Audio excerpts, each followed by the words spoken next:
Cinéma, Denzel Washington face à la mafia russe. Alors ce poisson, il l'a eu Ton livre.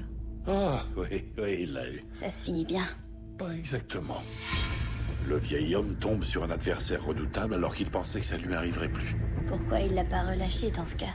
Le vieil homme, c'est le vieil homme, et le poisson, c'est le poisson. Dans ce monde, il faut être soi-même, quoi qu'il arrive.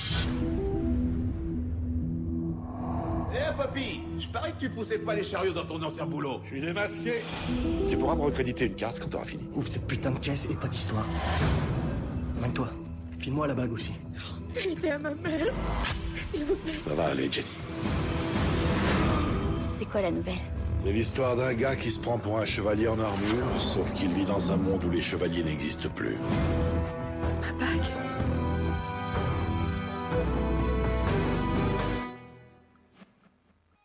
« 13 ans après son Oscar pour Training Day, Denzel Washington retrouve le réalisateur Antoine Fuqua pour un thriller musclé. Dans The Equalizer, l'acteur endosse le rôle d'un justicier solitaire qui reprend du service pour venir en aide à une jeune fille aux prises avec la mafia russe. À l'origine, The Equalizer est une série télévisée américaine de CBS qui remporta un gros succès au milieu des années 80.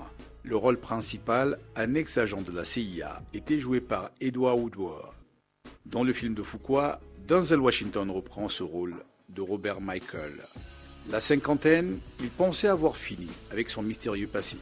Mais lorsqu'il fait la connaissance d'Eteri, une jeune fille victime de gangsters russes violents, il lui est impossible de ne pas réagir. 19 secondes. Sa soif de justice se réveille et il sort de sa retraite pour lui venir en aide. Michael n'a pas oublié ses talents d'autrefois. Désormais, si quelqu'un a un problème, si une victime se retrouve devant des obstacles insurmontables, sans personne vers qui se tourner, Michael est là. Denzel Washington est l'Equalizer. Cinéma, Omar Sy de retour sur grand écran. On a 48 heures pour aider les types à sortir. Parfois moins, donc faut se manier. Bonjour, c'est quoi votre nom? Samba Cissé. Vas-y, note, Alice. En fait, je travaille dans la restauration depuis plusieurs années déjà. J'avais fait une demande de titre de séjour. Ils m'ont embarqué. Putain de sa race. C'est ça, j'ai pensé aussi. Je note pas ça. Ça se trouve pour lui, c'est direct Dakar et sans passer par les duty free. Ah, carrément. Je vais te donner un conseil. Faut garder la distance, parce qu'après, ça peut vraiment faire mal s'ils sont renvoyés.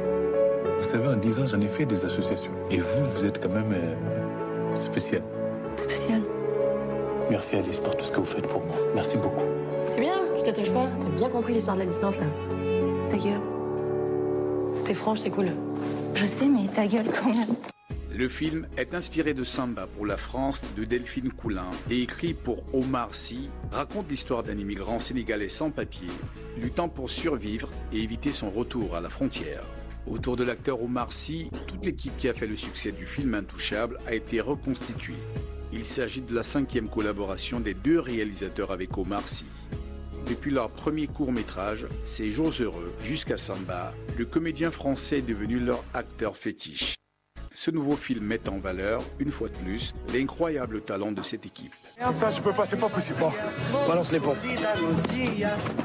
Qu'est-ce que t'as fait, là? Bah, tu m'as dit balance! Mais contrairement aux attentes, Samba se démarque d'Intouchable, même s'il montre aussi la dure réalité de deux mondes qui se rencontrent. Le film Samba met en scène le premier vrai couple de cinéma, le duo Omar Sy, Charlotte Gainsbourg. Qu'est-ce qui vous est arrivé?